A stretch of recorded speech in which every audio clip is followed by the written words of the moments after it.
사무엘상 3장 1절에서 14절까지 말씀입니다. 아이 사무엘이 엘리 앞에서 야훼를 섬길 때에는 야훼의 말씀이 희귀하여 이상이 흔히 보이지 않았더라. 엘리의 눈이 점점 어두워가서 잘 보지 못하는 그때에 그가 자기 처소에 누웠고 하나님의 등불은 아직 꺼지지 아니하였으며 사무엘은 하나님의 궤에 있는 야훼의 전안에 누웠더니 야훼께서 사무엘을 부르시는지라. 그가 대답하되 내가 여기 있나이다 하고 엘리에게로 달려가서 이르되 당신이 나를 부르셨기로 내가 여기 있나이다 하니 그가 이르되 나는 부르지 아니하였으니 다시 누우라 하는지라. 그가 가서 누웠더니 야훼께서 다시 사무엘을 부르시는지라.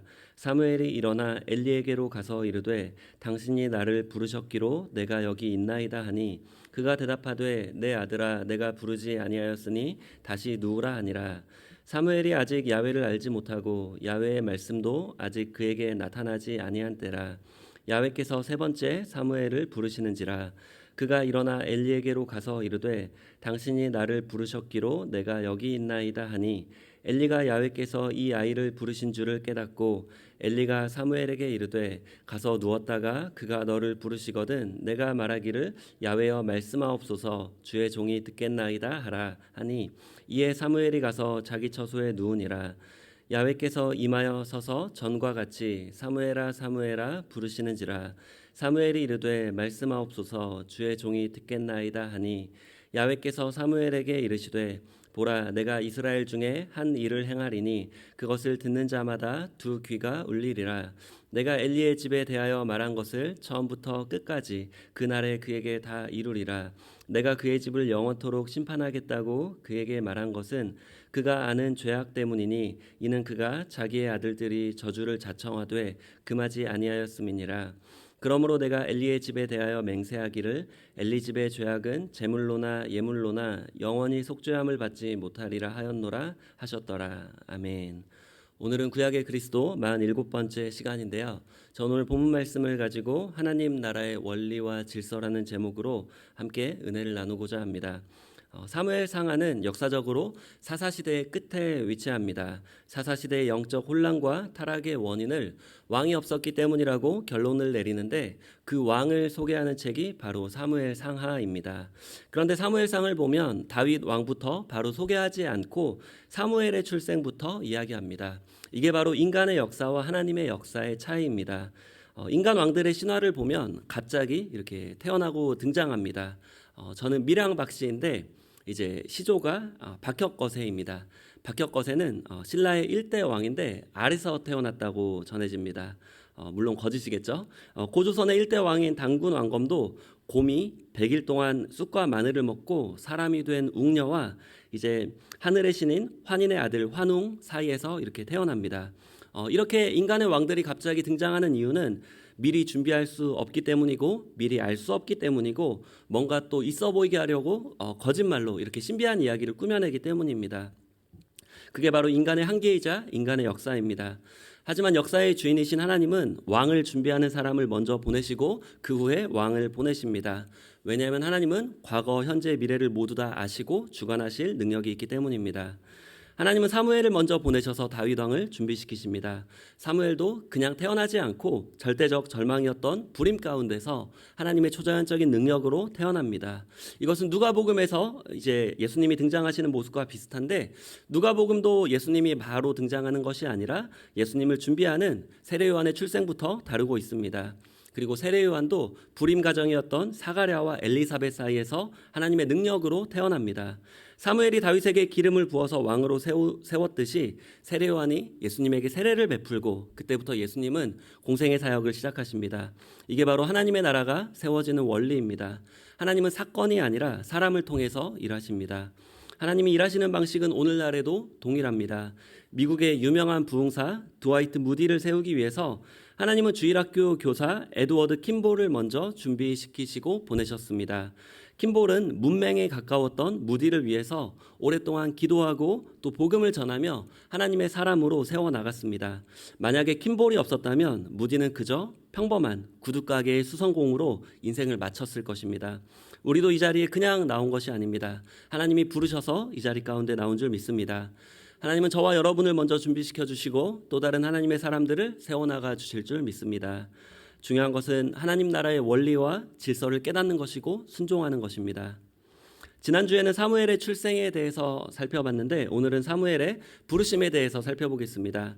한나의 서원대로 이제 성전에 바쳐진 사무엘은 하나님과 사람들에게 은총을 더욱 받으며 자라가게 됩니다. 그런데 엘리 제사장의 두 아들인 홈니와 비느하스는 제사장이었지만 하나님께 바쳐진 제물을 먼저 먹고 또 성전에서 수종드는 여인들과 동침합니다. 엘리 제사장이 아들들의 악행을 듣고 말려보지만 아들들은 아버지의 말을 듣지 않았고 아무것도 바뀌지 않았습니다.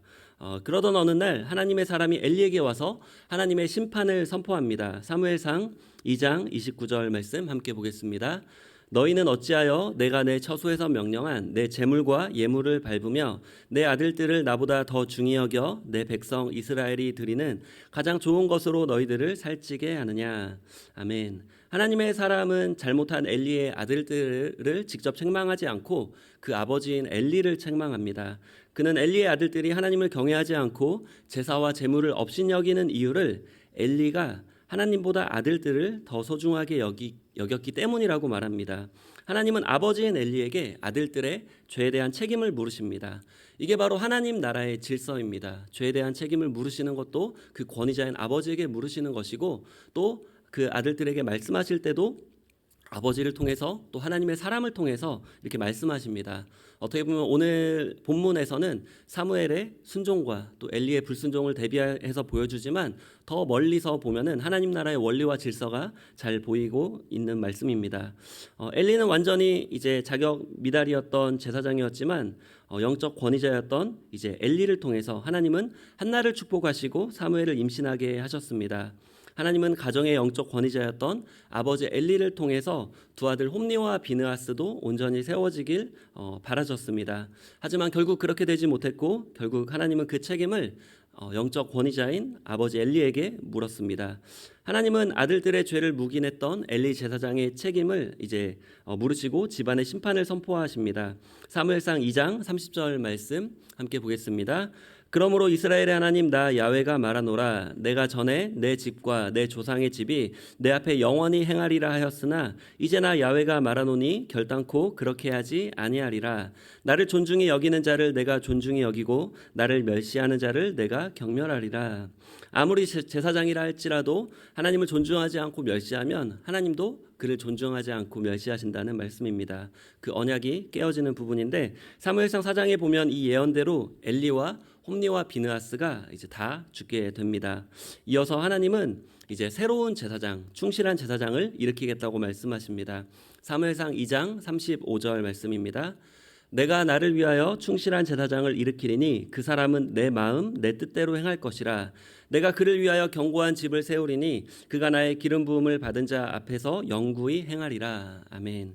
하나님이 세우실 충실한 제사장은 바로 사무엘이고 또 그의 기름 부음을 받은 자는 다윗 왕입니다. 이스라엘의 가장 위대한 왕이자 예수님을 예표했던 다윗 왕은 그냥 태어나지 않았습니다. 불임이었던 한나의 간절한 기도가 있었고 또 사무엘의 순종이 있었습니다. 이렇게 엘리 제사장과 한나, 홈니와 비느하스와 사무엘 이렇게 대조되어 나타나며 2장은 마치게 되고 3장은 이렇게 사무엘을 부르시면서 시작합니다. 사무엘상 3장 1절 말씀 함께 읽겠습니다. 아이 사무엘이 엘리 앞에서 야훼를 섬길 때에는 야훼의 말씀이 희귀하여 이상이 흔히 보이지 않았더라. 아직 이제 사사 시대인데요. 여기서 이상은 이제 히브리어로 하존인데 비전을 의미합니다. 즉 여기서 이제 말씀이 이제 귀에 들려지는 하나님의 뜻이라면 비전은 그 뜻이 장차 어떻게 이루어질지가 눈에 보여지는 이렇게 보여지는 그러한 시각적인 부분이 이제 비전입니다. 엘리가 제사장으로 있을 때에는 하나님의 말씀이 희귀했고 그래서 이상도 흔히 보이지 않았습니다. 이 말씀이 무엇을 의미하냐면 이 당시에 말씀은 이미 모세를 통해서 이제 모세오경이 주어져 있었습니다. 모세가 하나님으로부터 십계명과 율법을 받을 때 백성들은 너무나 두려워 떨었고 그래서 모세를 통해서 하나님의 말씀을 듣기를 원했습니다. 출애굽기 20장 18절에서 19절에 보시면 뭇 백성이 우레와 번개와 나팔 소리와 산의 연기를 본지라 그들이 볼 때에 떨며 멀리 서서 모세에게 이르되 당신이 우리에게 말씀하소서 우리가 들으리이다. 하나님이 우리에게 말씀하시지 말게 하소서 우리가 죽을까 하나이다. 그렇게 해서 모세를 통해서 받게 된 하나님의 말씀이 모세 오경입니다. 즉 사사시대에도 모세오경에 말씀이 있었습니다. 그런데 말씀이 희귀했고 이상이 흔하지 않았다라는 것은 그 말씀을 아무도 전하지 않았고 듣지 않았고 순종하지 않았다는 뜻입니다. 모세는 이제 그렇게 하나님이 임하셔서 말씀하셨던 이유를 설명하는데 출애굽기 20장 20절 우리 함께 읽겠습니다. 모세가 백성에게 이르되 두려워하지 말라. 하나님이 임하심은 너희를 시험하고 너희로 경외하여 범죄하지 않게 하려 하심이니라. 아멘. 우리가 시험이 있어야 공부해서 실력이 늘듯이 하나님이 우리를 시험하셔야 우리의 믿음도 자라게 됩니다. 그러니까 하나님이 그 백성들에게 두려움 가운데 임재하셔서 말씀을 주셨던 이유는 백성들의 믿음이 자라서 하나님을 경외하고 죄짓지 않게 하기 위함입니다. 그런데 사무엘상 3장 1절 말씀에 말씀이 희귀했고 또 사람들에게서 이상이 이제 보이지 않았다. 이 뜻은 사람들에게서 믿음을 찾기 힘들었다는 것이고 사람들이 하나님을 경외하지 않았다는 것이고 사람들의 죄가 가득했다는 말씀입니다. 이게 바로 사사시대를 말씀하고 있는데요. 사무엘상 3장 1절부터 4장 1절 전반부까지가 한 세트로 이렇게 말씀이 이어지는데 사무엘상 4장 1절의 전반부에서는 이렇게 결론이 납니다. 사무엘의 말이 온 이스라엘에 전파되니라. 그러니까 사무엘이 태어나면서 그 성전에서 섬길 때 하나님의 말씀이 희귀했다면 나중에 하나님이 사무엘을 택하시고 사무엘을 통해서 하나님의 말씀이 온 이스라엘에 전파되는 것으로 이제 사무엘의 부르심이 이렇게 시작됩니다. 그리고 엘리 제사장에서 이제 사무엘의 시대로 이제 넘어가게 됩니다. 즉 하나님의 말씀이 없어서 어디로 갈지 몰라서 비전이 없는 절망이었지만 하나님의 말씀이 온 이스라엘에 전파되며 어디로 가게 될지 비전이 선명해지는 소망을 갖고 새로운 시대로 나아가고 있습니다. 그 중심에 사무엘의 부르심이 있고 또 그전에는 한나의 기도가 있습니다. 이러한 이스라엘의 절망과 또 소망을 가장 잘 보여주는 구절이 바로 사무엘상 3장 2절과 3절입니다. 우리 함께 읽겠습니다. 엘리의 눈이 점점 어두워가서 잘 보지 못하는 그때에 그가 자기 처소에 누웠고 하나님의 등불은 아직 꺼지지 아니하였으며 사무엘은 하나님의 궤 있는 야훼의 전 안에 누웠더니 여기서 엘리의 눈이 점점 어두워졌다는 것은 영적으로 그가 어둡다는 것을 말하고 있고 그 나라를 대표하는 제사장이 영적으로 어둡다는 것은 이스라엘의 나라 전체가 영적으로 어둡다는 것을 의미합니다. 그리고 엘리가 자기 처소에 가서 누웠다는 말씀은 하나님의 임재에 관심이 없다는 것을 나타냅니다. 하지만 하나님의 등불이 아직 꺼지지 않았다는 것은 하나님은 포기하지 않으셨고 또 소망이 있다는 뜻입니다. 그리고 그 등불을 섬기는 사무엘이 그 하나님의 궤가 있는 그 성전에 있다는 것은 하나님이 곧 사무엘을 통해서 말씀하시고 그 성전 가운데 임재하실 것을 암시해 줍니다. 본문 3절부터 보면은 하나님은 사무엘을 이제 부르시는데요. 사무엘은 내가 여기 있나이다 하며 이제 하나님이 아니라 엘리에게 달려가게 됩니다. 아직 한 번도 하나님이 자기를 부르신 경험이 없기 때문에 엘리 제사장이 자기를 부르는 줄 알고 엘리에게 달려갑니다. 그러자 엘리는 자기는 부르지 않았다며 이제 다시 가서 자라고 사무엘을 돌려보냅니다. 이러한 일이 한 번 더 반복하게 되고 또 세 번째 이제 하나님이 사무엘을 부르시게 되는데 사무엘상 3장 8절 말씀 우리 함께 읽겠습니다. 야훼께서 세 번째 사무엘을 부르시는지라 그가 일어나 엘리에게로 가서 이르되 당신이 나를 부르셨기로 내가 여기 있나이다 하니 엘리가 야훼께서 이 아이를 부르신 줄을 깨닫고 하나님이 사무엘을 세 번이나 부르신 다음에 엘리는 그제서야 이제 하나님이 사무엘을 부르신다는 것을 깨닫고 이제 사무엘에게 하나님의 말씀을 듣는 그 방법을 알려줍니다. 이러한 모습을 통해서 영적으로 어두운 엘리 제사장의 모습을 볼 수 있는데요. 사무엘은 이제 하나님이 부르실 때에 엘리 제사장이 알려준 방법대로 이제 합니다. 사무엘상 3장 10절 함께 읽겠습니다. 야훼께서 임하여 서서 전과 같이 사무엘아 사무엘아 부르시는지라 사무엘이 이르되 말씀하옵소서 주의 종이 듣겠나이다 하니 이제 이렇게 하나님은 사무엘상 2장에서 하나님의 사람이 엘리에게 찾아와서 했던 엘리 집안의 죄악과 심판에 대해서 한 번 더 사무엘에게 이렇게 말씀하십니다. 엘리 제사장은 영적으로 어두웠지만 그럼에도 불구하고 사무엘은 엘리 제사장의 조언을 듣고 하나님의 말씀을 들을 수 있게 됩니다. 이게 바로 하나님 나라의 질서입니다. 사사시대의 혼란은 죄가 많아서가 아니라 하나님 나라의 원리와 질서가 무너졌기 때문에 이 시대가 무너지는 것입니다. 오늘날에도 죄가 많아서 이 시대가 혼란스러운 것이 아닙니다. 세상 사람들의 죄는 항상 많았고 가득했습니다. 그런데 중요한 건 하나님의 나라의 원리와 질서가 무너지고 있기 때문에, 하나님의 나라인 교회 안에서 그 원리와 질서가 무너지고 있기 때문에 오늘날의 이 시대의 혼란과 타락이 더욱더 가중되고 있는 것입니다. 사무엘은 그렇게 엘리 앞에서 하나님의 사람으로 점점 세워져 나가게 됩니다. 사무엘상 3장 19절에서 21절에 보면 이제 엘리 제사장에게서 사무엘로 이 이스라엘을 대표하는 권위자가 옮겨가는 것을 볼 수 있는데, 우리 사무엘상 3장 19절에서 21절 함께 읽겠습니다. 사무엘이 자라매 야훼께서 그와 함께 계셔서 그의 말이 하나도 땅에 떨어지지 않게 하시니 단에서부터 브엘세바까지의 온 이스라엘이 사무엘은 야훼의 선지자로 세우심을 입은 줄을 알았더라. 야훼께서 실로에서 다시 나타나시되 야훼께서 실로에서 야훼의 말씀으로 사무엘에게 자기를 나타내시니라. 아멘. 처음에 사무엘상 3장 1절은 아이 사무엘로 시작하지만 이제 사무엘이 자라면서 또 하나님의 말씀을 처음에는 못 듣다가 이제 듣게 되면서 온 이스라엘에 하나님의 말씀이 선포되는 것으로 이제 사무엘상 3장은 마치게 됩니다. 결국 그렇게 세워진 사무엘을 통해서 다윗 왕에게 하나님은 기름을 부으셨고, 또 그 다윗 왕을 통해서 하나님의 나라가 세워지고 또 회복되어집니다. 그 다윗 왕은 장차 오실 예수님을 예표하고, 또 다윗 왕이 세운 이스라엘은 하나님의 나라를 예표합니다. 본문은 하나님 나라의 원리와 질서에 대해서 말씀하십니다. 하나님 나라의 원리는 하나님은 사람을 통해서 일하십니다. 또 하나님 나라의 질서는 하나님의 질서 안에서, 하나님이 세우신 권위 안에서 일하십니다. 한 가지 질문을 해보겠습니다. 우리가 거짓말을 안 하는 걸까요? 아니면 못 하는 걸까요? 어떻죠? 거짓말을 안 하려고 노력하죠. 그런데 가끔씩 하게 되잖아요. 좀 불리할 때, 조금 또 급할 때 하게 되고, 또 진실로 이렇게 말을 해도 그것을 지키지 못하기 때문에 처음에는 진실을 말했지만 그게 또 거짓말이 되기도 하잖아요. 그런데 하나님은 어떠실까요? 거짓말을 안 하시는 걸까요? 못 하시는 걸까요? 못 하시는 게 좀 더 가깝습니다. 하나님은 진리의 하나님이셔서 하신 말씀마다 모두 다 성취하실 능력이 있으시고 진리시기 때문에 거짓을 말하실 수가 없습니다. 한 가지 또 질문해 보겠습니다. 하나님은 질서의 하나님이십니다. 하나님이 질서 안에서만 일하실까요? 아니면 질서 밖에서도 일하실까요? 하나님은 질서 안에서만 일하십니다.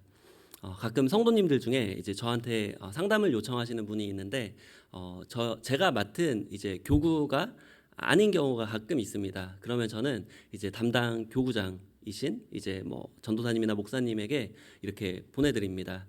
그분이 이제 그 성도님을 위해서 더 많이 기도하시고 또 잘 아시는 분이기 때문에 제가 함부로 남의 교구에 있는 분들에게 함부로 이렇게 상담하거나 하지 않습니다. 이게 바로 하나님 나라의 질서입니다.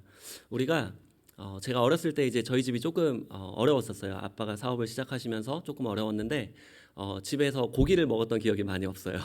그냥 항상 김치는 많았어요. 그때는 이제 배추가 싸고, 요즘은 김치가 더 비싸죠 오히려. 그런데 그때는 고기는 많이 못 먹었지만 김치는 많이 먹었고, 또 김치를 그냥 안 먹으니까 뭐 볶아도 주셨고, 또 이제 밀가루로 수제비도 많이 이렇게 해주셨어요. 그런데 제가 지금 이 정도까지 잘할 수 있었던 게 어떤 것 때문이죠? 집에서 먹었던 김치 때문이고 밥 때문이고 수제비 때문이잖아요. 부잣집에 옆집 친구 집에 고기 때문이 아니잖아요. 옆집에서 아무리 고기를 잘 차려놓고 있는다고 할지라도 그것은 옆집의 음식이고 제가 먹을 수 없는 음식이죠. 그게 창으로 보인다고 할지라도 제가 그것을 아무리 봐도 제가 배부를 수 없고 그것을 먹고 잘할 수가 없습니다. 오늘 가끔 이제 이런 성도님들이 계시는 것 같아요. 주일 우리 교회에서 선포되는 말씀보다 유튜브로 선포되는 말씀을 더 하나님의 말씀으로 듣는 분들이 있는 것 같아요. 그런데 그 말씀은 어떤 말씀이냐면, 여러분이 이제 그거를 통해서 지식을 쌓을 수는 있어요. 그런데 여러분이 먹고 자랄 수 있는 집에서 제공되는 음식은 아닙니다.